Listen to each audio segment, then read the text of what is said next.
Welcome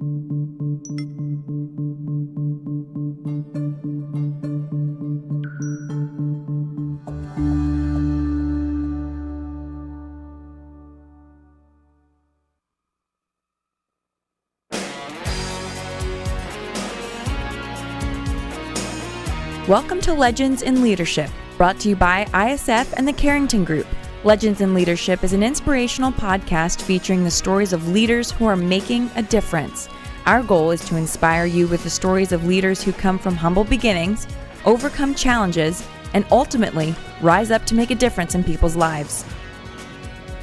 Welcome to Legends in Leadership. This is Jason Smith, your host for today's episode. I'm a family officer and partner at the Carrington Group. Today I'm joined by my co-host, Dr. Blair Ritchie, Executive Director of the International Student Foundation, and Kyle Watkins, a family officer and a partner of mine at the Carrington Group. Good morning, guys. Morning. Well, as we do every week, we're going to start off today's podcast with some leadership trivia. So, Dr. Blair, what do you have for us? Well, Kyle's with us today, so this has to be a little tougher. Oh, boy. Yeah, history buff. Anyhow, tomorrow is Valentine's Day, right? You guys ready for that? So I've chosen a leader who has been credited by many with the invention of Valentine's Day. And I'm not talking about St. Valentine. John Hallmark. No. We don't often think of artists and writers as leaders, but the reality is that art and literature can be very influential, and influence is the substance of leadership. So this writer's fame as a poet actually earned him a special burial place in Westminster Abbey. He's best known for his writing, but he also served as an influential diplomat and member of Parliament.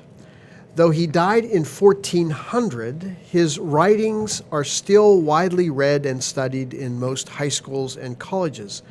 One of his best-known works is a piece called Parliament of Fowls, in which he linked the tradition of courtly love with the celebration of St. Valentine's feast day. The poem actually refers to February 14th as the day when birds and humans come together to find a mate. And ever since, you better buy her flowers and chocolate or you're going to be in trouble, right?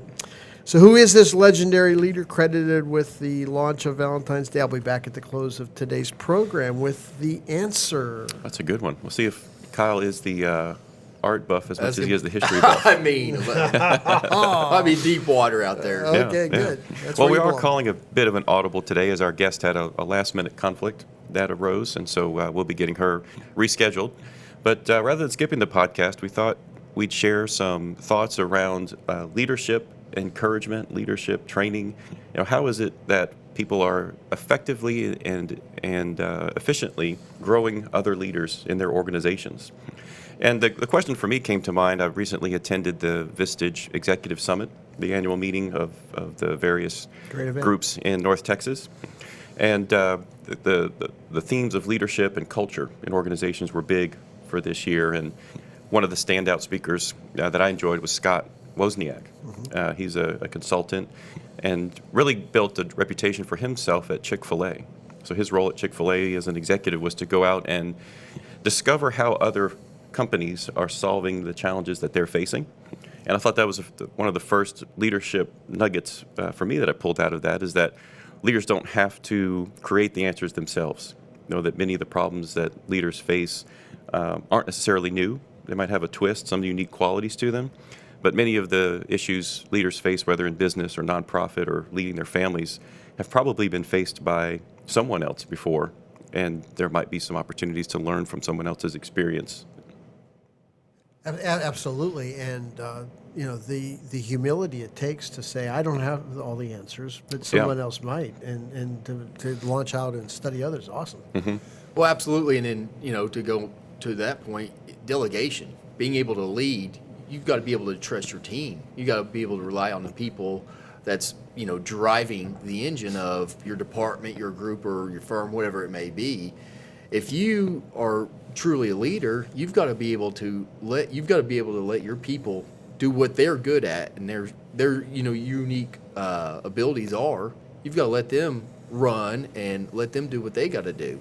And that's a great point, because Scott also tied in that sense of delegation and education.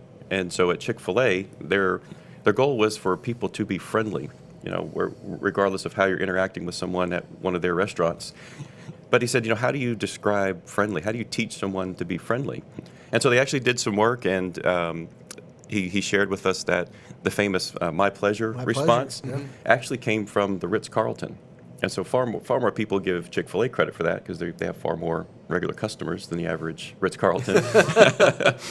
But they took that from Ritz-Carlton. That was one of the organizations that they studied that consistently gets high marks for customer satisfaction. And so in a funny way, he put it like this. He says it was his role to figure out how to transform teenage boys into Chick-fil-A service-oriented, friendly employees. And they came up with 4 key elements that they could actually teach someone to help them develop the skill set of being friendly. He said first is make eye contact, acknowledge the person. The second was to share a smile. He said this, just the act of sharing a smile can brighten someone else's day, can break down barriers, and just show them that you truly are there to help them, to serve them. Speak enthusiastically. And finally, ask questions to keep the conversation going. So you'll probably notice this now when you order at Chick-fil-A, but after you place your order, when they're getting your drinks or you're running your card, they're asking you just simple open-ended questions. How's your day? Where are you headed? And to keep that conversation going is that friendly nature rather than simply staring down at the computer waiting for your receipt to print or looking off into space as they get your drink. So I thought it was interesting that they were able to effectively communicate and teach friendliness. Yeah. Well, in a competitive retail world, you're trying to create a guest experience. Right. And so it's not just a matter of taking your order and giving you your chicken, right? Yeah.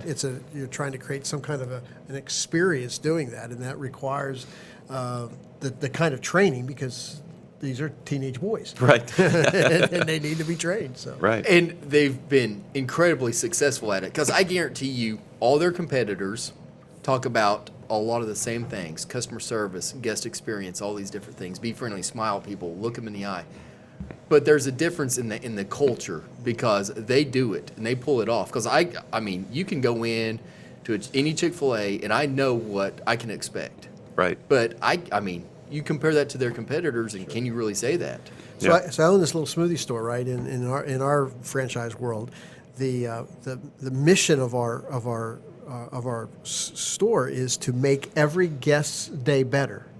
It's not to make a smoothie. It's Right. not to make it, but it's to make every guest's day better. Mm-hmm. And when I'm training the employees, part of it is to give them a bigger vision of what they do. Because when they ask, "Where do you work?" Well, I make smoothies, or I make chicken sandwiches, or something Right. like it.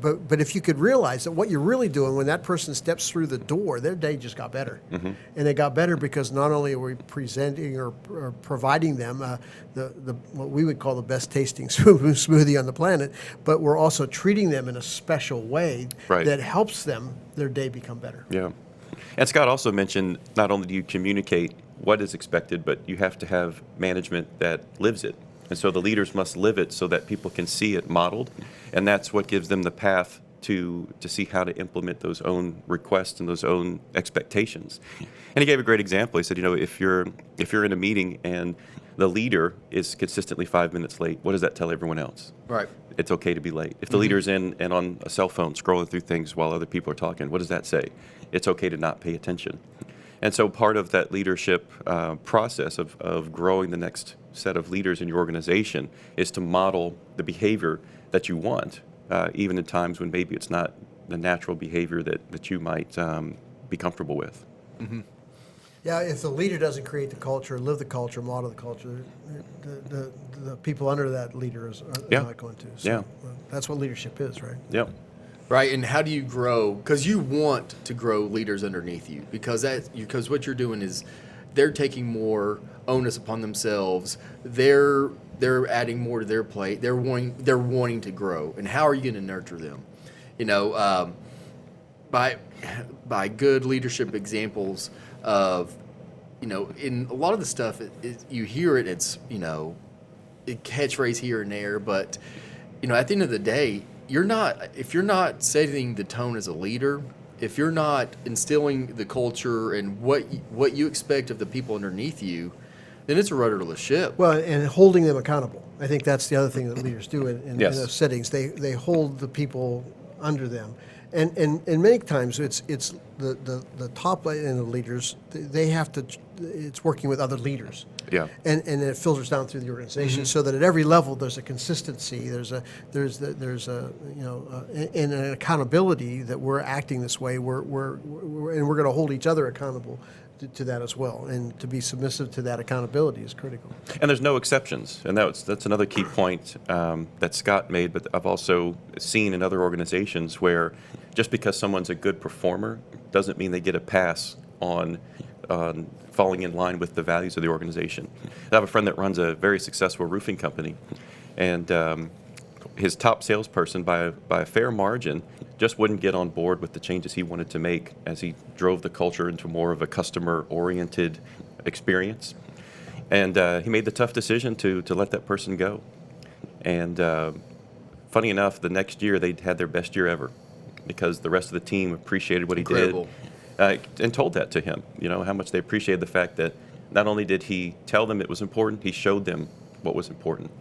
And I think that's how you give other people the ability to create their own courage to make those tough decisions in their own lives when they see that modeled for them.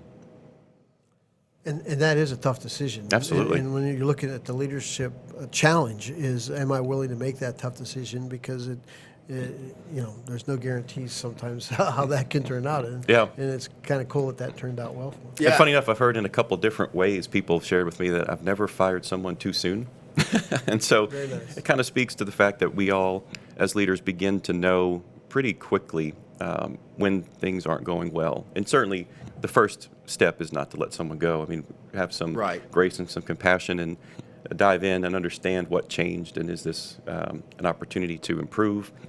But ultimately, he said, looking back, he's never fired someone too soon. Right, and to go go back to your point on or your example with your friend, I just went completely blank. Okay. Yep. So I'll come back to it. It was a great nugget, though. Yeah. I just went We'll completely wrap up blank. with it then. There you go. Well, one of the interesting things that I've observed is that if a leader stops growing, the organization stops growing. Absolutely. And so just what you're talking about with Scott and your own experiences there, that leader really models the growth edge of an organization and the responsibility of that leader to keep growing. Yeah. Yeah, okay, here it is. All right. I had a 15-second just Drum roll. mind lapse. Yeah. So it's funny because everybody's got the principles and these values, and this is what's going to be important to us. And in our organization, these are the things that are important to you. Well, until it comes time to where it could affect your money, or even on a family scale, your time, or anything that could have an adverse impact on you. Well, then, how important really are these principles and values that you say are important? So that just is a testament to that guy. Absolutely. Yeah, to have that level of commitment and to know that what is right ultimately will merge back with what is successful. But that in the short term, that's not always the case. We're making the decision that is best also is going to be the best for your financial upside or for your time. So there's a lot of wisdom in what Scott had to share, and just thought that would be insightful. Coming from a background of working with a very large organization, and now he's a consultant for a variety of other, big brands that want to really help create a greater customer experience, but it must be done through leadership. And he's got a really interesting engine analogy that he uses, and having that core leadership team that espouses the values and shares them with others is the belt, that makes all the other gears turn in time and in sync. So that the engine actually has the power to move the vehicle, the business forward. Wow, that's good stuff. Yeah, it was enjoyable day. Yeah, good stuff. Yeah, and I like to think about, for these leaders, it's, are you a leader because of your title or your role in whatever organization it is? You're the head of the department. Or are you a leader because you truly are, setting an example, you're empowering your people, you're out front and you're doing the things that are necessary, the things that you're supposed to be doing, and you're not saying, you're not preaching what you should be doing, you're living it out. So you've got to earn that right to really be a leader on a personal level, not just well, here's my title, here's my business card. Absolutely. It isn't interesting. You can walk into organizations, stores, whatever, and feel the culture. You can Yeah. you can just sense the culture there, and I think what Scott's reinforcing is that is not an accident. That has to be intentional. That has to be something that's talked about, embraced, just drilled down into the way we train, the way we hold people accountable, and it becomes just something that permeates an organization. And culture. There's going to be a culture, by default, or someone else other than you setting that culture. But it's really dynamic whenever a team embraces a common vision and a common culture, and really puts into place the kind of the nuts and bolts plans and stuff that really allows that culture to become pervasive throughout the organization.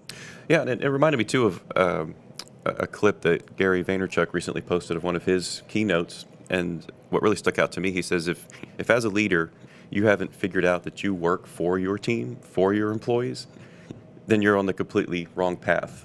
He was a little bit more colorful with his language, Right. of course, in his own style. But to get the point across that until you make that fundamental shift from thinking you're at the top of the pyramid, looking down, making changes, you really have to understand that your role is to support those people in the ground up type of work that it takes to be a successful company or a successful organization of any kind. I've noticed too that sometimes in the leader side or the trainer side, you kind of teach the principle, right? Or you teach what you're trying to accomplish, and maybe you even model it for them. But if you don't reinforce that on a regular basis, it slips. Sure. There's just a challenge, I think, in organizations because the drift or the slippage that happens to that, and unless that's something you keep coming back to and reinforcing,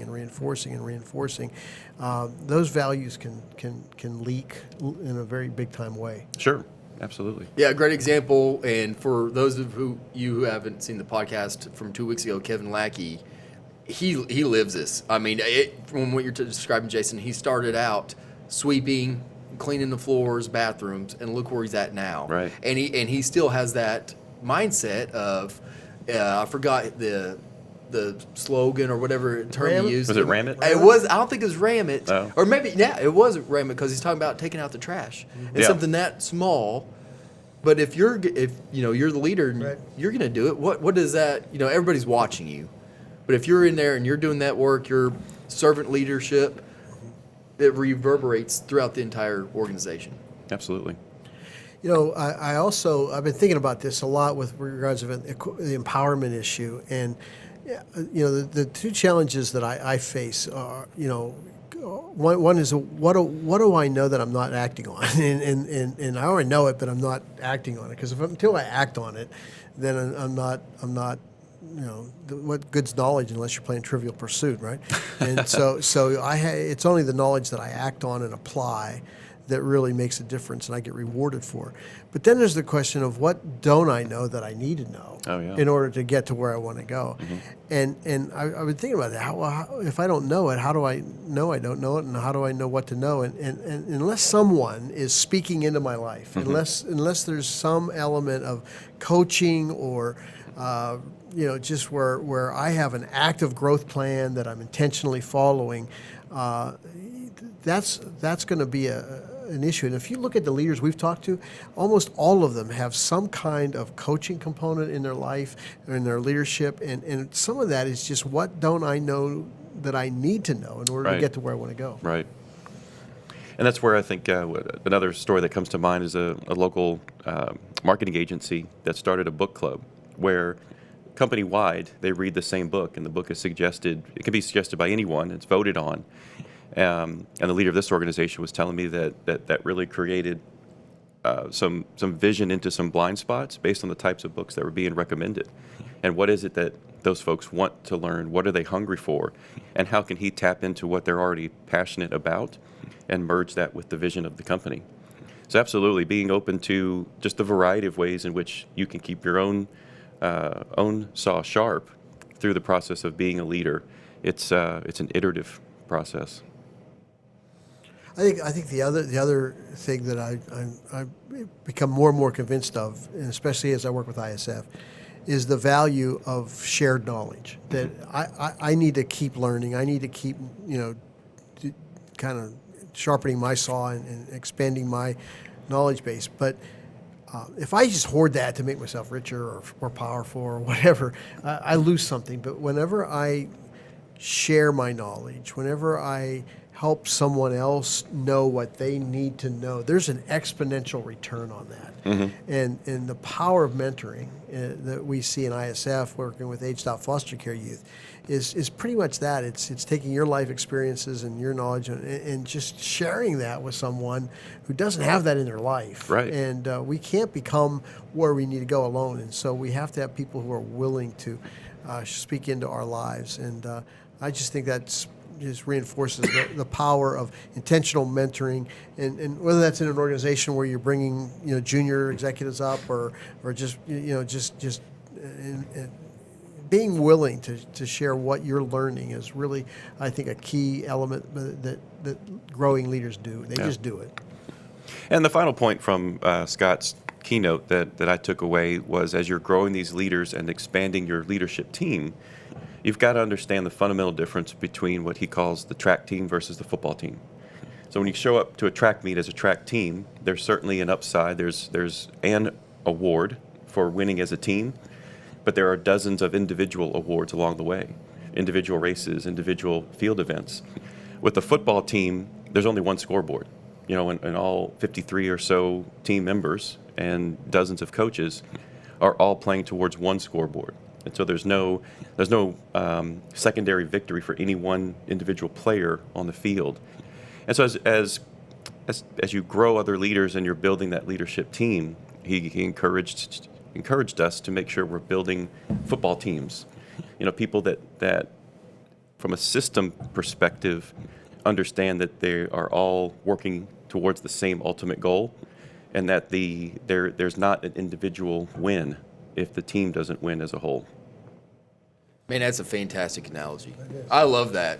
Because, think about, as a leader in an organization, that's got to be extremely difficult. Sure. Because you've got people who are wanting to advance their careers. And you got people who, I love my job, I'm good, I want to do this for the rest of my life. Or maybe they're just like, hey, I'm content, I don't want to do anything else. So how can you get everybody to tie in? That's don't you think even in the NFL today, there's a little bit of a crisis between the prima donna athlete that is all about their stats and all about their individual All awards. I know are the Steelers. Well, we don't have to mention names, but there have been yeah, exactly. And versus those teams that, they may not have the MVPs or the high award guys, but there's something about the way they gel as a unit. Yeah. And I think there's some interesting parallels in the NFL right now of just what he just said about Absolutely. looking like trying to be a track team instead of a football team. Yeah, and then you look at the people who have a lasting impression on the league and make it to the Hall of Fame. So often the conversation is, well, did he win a Super Bowl? And it took 50-something other people to win that Super Bowl. But ultimately, when you're judged even as an individual in a true team sport, the success of your team, how did you contribute to the team, and how did that team ultimately succeed or fail, becomes a major decision point in even your own personal consideration of the Hall of Fame vote. Yeah, that is. Yeah, postseason pitchers in baseball, same deal. Yeah. Yeah. Well, and I think to your point is, what are you trying to build? And as you are the leader, you're deciding by the choices you make what kind of team you're building. Exactly. And I think that's really a crucial distinction. So that spoke to the education of those as you're bringing those next groups of leaders into your team, and also make sure that the systems you have in place to incentivize and to motivate and encourage people to do more on your team always have that alignment back to the one big win. Good stuff. Sounds like you had a good time at Vistage. I really did. Yeah, there were so many, timely pieces of timely nuggets for me in what Scott had to share, and two other fantastic speakers that we don't have time to get into today. And just to commend that, that's a sharpening the saw experience when Oh, you yes. go to Vista. I mean, Absolutely. that's about being around other leaders that want to grow and get better, and that's a cool environment. Yeah, yeah. And you're sharing this information On a like Dr. podcast, Blair is talking about on the podcast. Absolutely. That's right. Yeah, Right. it's great opportunity. Well, yeah, well, I'm glad we had an opportunity to do this, kind of call into Audible and share some of the leadership knowledge that we continue to gain from Yeah, other leaders and other opportunities that we use to sharpen our own saw. Yep. So, well, Dr. Blair, let's All hear right, about boys. Valentine's Day. Let's getting ready for this. Man, it's tomorrow. Gosh, I got some work to do today. So who is this author who is credited with launching the Valentine's Day movement?